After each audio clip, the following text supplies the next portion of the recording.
Welcome to the Banker Lamp. Please enjoy the video. In this video, I will show how to make a quiche crust. First, gather your ingredients, 1½ cups of all-purpose flour and 1/2 teaspoon of salt. Whisk these dry ingredients together in a large bowl.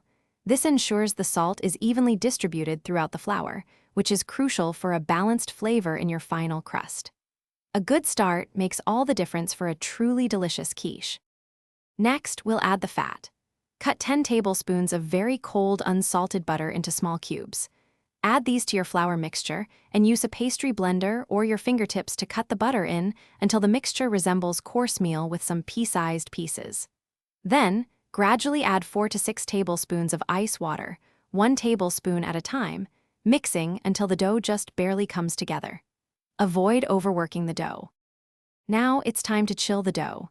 Gently form the dough into a flat disc, wrap it tightly in plastic, and refrigerate it for at least 30 minutes.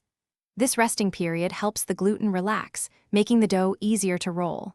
Once chilled, lightly flour your work surface and roll the dough into a 12-inch circle. Carefully transfer this circle into a 9-inch pie plate, pressing it gently into the bottom and sides. For a perfectly crisp crust, we'll blind bake. Trim any excess dough and crimp the edges decoratively. Prick the bottom of the crust all over with a fork. Line the crust with parchment paper and fill it with pie weights or dried beans. Bake at 375 degrees Fahrenheit for 15 minutes. Then, remove the weights and parchment and continue baking for another 5 to 7 minutes until lightly golden. This prevents a soggy bottom.